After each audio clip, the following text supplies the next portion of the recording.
Vishal, first of all, can I just say, you said, I've worked with you now 7-8 years, and you just said, I didn't know you got a book. I've got 2 books. And they're all on Amazon. So thank you very much for actually recognizing I've got 2 books. But before we get into talking about legals, I just want to say this is how relationships are built. So I met Vishal 7-8 years ago when ILA was coming into it, independent legal advice stuff. I must have Googled something, and Vishal happened to work on the high street where I live, and was very kind, A, to give me the time, and B, to give me, actually, when people were charging crazy money, and he was very fair, I guess is probably the thing. I started doing it for sausage rolls. Yeah, and coffees. And it was Greg's sausage rolls as well. It's not the Costa stuff. Yeah. No. So, but 7-8 years later, I would like to think that we are probably a big client of, certainly on that side of the commercials, because we're getting a lot of work now going through. Yeah.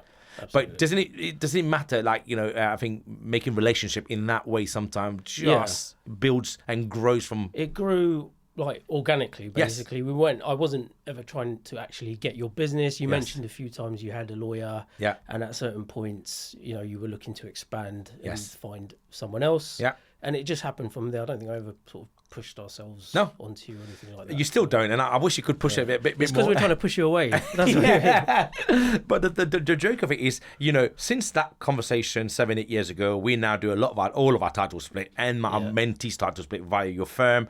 You're now got another person that we're going to meet around for tenant management and tenancies, litigation and stuff. Proceedings, But it just goes to show. So anybody who's doing B2B and looking at how do you grow businesses, sometimes you don't have to force it. Just be genuine, nice, and easy to deal with, and get things done. And I think your firm are amazing at it. Thank you. So let's get to the content. So, can you explain why auction purchases generally incur higher costs compared to standard purchases when it comes to legal? I'm going to laugh because from a legal perspective. Auction purchases, whenever I talk about them, I start by saying I hate auction purchases. Okay. And there's lots of reasons for that, but we do understand it's a way for commercial people to get a good deal on property. So we understand why people go for them. Yes. From a legal perspective, what you get is on a normal transaction, you have 4 to 6 weeks. Yep. Sometimes shorter, Yep. particularly in the kind of stuff you do where time pressures are even more. Yep.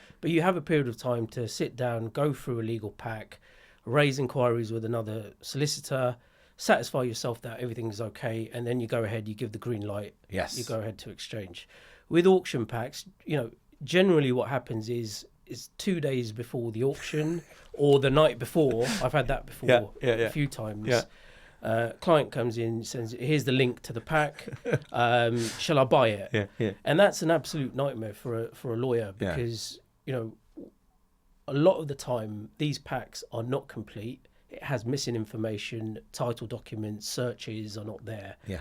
And what you then have to do to the client is say, almost have to advise them the risks of things which are not there. Yeah, you have to advise on the unknown. Yes. And that's quite hard to do because that could be a whole array of things that could happen. Yeah. And you can only just say, look, this is a risk. Yes.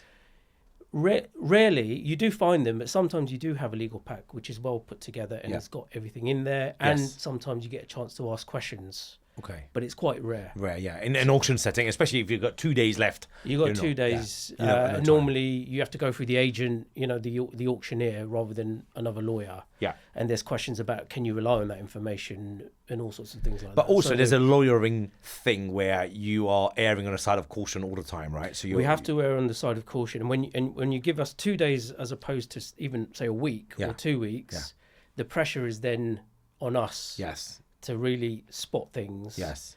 And, just...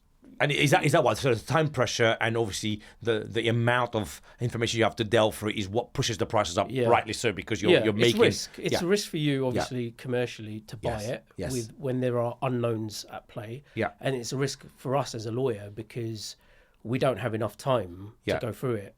We're quite quick, myself and Chantel. Yeah. You're with us for a reason. Yeah. We're quite quick at processing information and spotting things early because we've been doing it for a long time.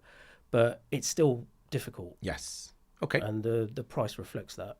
I agree. And I think the price is fair for the amount of service and the risk reduction that investors are doing by getting, because they'll be quick to say, you missed this, mate, so we're going to go after you. And a lot of times people don't want to touch them. Yeah. So generally we do give some opinions on the legal pack, And I've always said to my mentees is that when you are going to use the lawyers, give them at least a week or two, because don't give them 2 days, because and I definitely don't send them to you when you've still got 2 days. So clients, including that, may opt for exchanges with delayed completion. Why do they choose this strategy when buying properties? So the reason you do it is, that's a commercial thing for you, really. I mean, is it because you want to get finance in place? You want more time to do that? You've got one recently where you're buying a block with some tenants at the moment, and you would want to take that on with vacant possession. So in those circumstances, you need a period for the seller to get the Section 21 notices and get the possession proceedings underway, and then complete afterwards. Evicting tenants, as anyone who's had a tenant would know, is not straightforward. And all it takes really is for one tenant to know their rights, to effectively just sit there until a bailiff comes. And if you've got a period of, say, if you're expecting that to happen in a month, be prepared that it takes 6 months probably. It could take 6 months. Even that is probably a good case scenario. Yes, that's true. It could be even longer. Yeah. I think delayed exchange with delayed completion, absolutely. In this case that we're buying at the moment, there's 2 of them. We are doing this for that reason. So we allow the seller to give us an empty vacant possession. But there's multiple reasons. Sometimes I will buy. I'm going to come to you with another one where we're going to go in and do the works. So exchange, do the works, and then complete afterwards. So we're talking about conditional contracts. So this is another a way of structuring your deal. You have a contract which is conditional on someone doing something. Yes. It could be completion of your works. It could be the tenant. The tenant's been removed. And the thing you've got to think about is, you come into it with a positive mindset. Is that all these things are going to happen and I'm going to complete. Yes. We have to sort of throw some cold water on that and say, well, have you thought about what happens if it doesn't happen? Yes. Do you get your deposit back, which is what you've agreed on your deal? What happens if your works take longer or there's some issues with your works and you need more time? So you need to start thinking about kind of like the worst case, or just not through rose-tinted glasses. And I think you guys do a very good job at doing that. So I basically managing our expectation, I should say. I think you do really well. So last question for you. So what are the 2 most frustrating things clients do that you wish they wouldn't do? And I kept this question for you because I know off camera we have a lot of giggle about these. Clients don't frustrate me. I love them all equally. Is that the camera? Yeah, that's right. Camera. So that's what we all said to the partners. But now, so I think the main thing is if you don't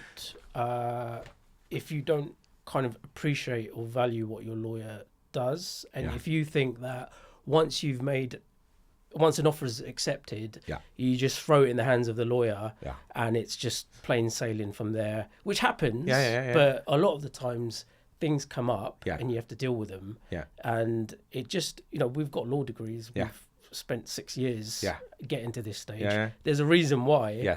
It's technical.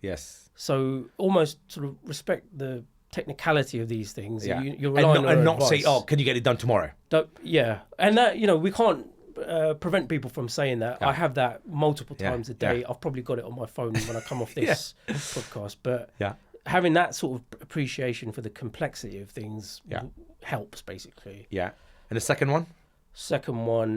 I'm trying to think now. Time pressures. It's connected to your first one, really. But, it's similar to the price negotiation. Thing. Do people say, why are you charging so much money? You're only pushing some papers. So, I mean... I don't say that, by the way. I'm just saying, do people say that?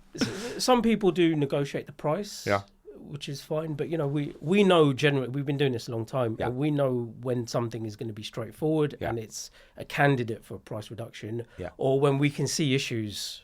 We've had a quick flick through the legal pack, and we see issues, and we're like, no, we don't want to lose out on time. Yes, of course, because you're billing your hours, right? So, okay, last thing for me. So we've worked together on multiple things. What is it that you think makes a good property investor? I mean, you do big deals with big commercials. So what is it that one or two things that somebody needs to have to be successful in property investing? So I think the main thing is, and you see this all the way from someone starting out to the top, is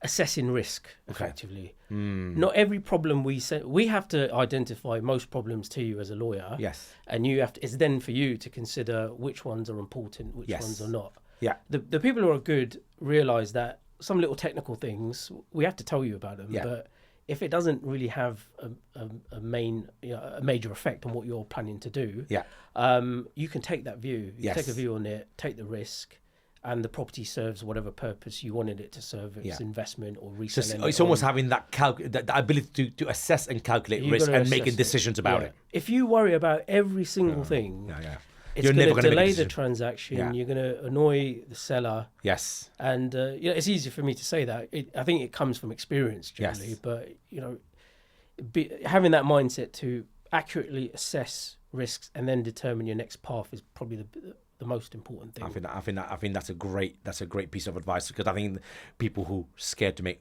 decisions don't. You get analysis paralysis, isn't it? Yeah. Perfect. Vish, thank you so much. I think we're out of time now.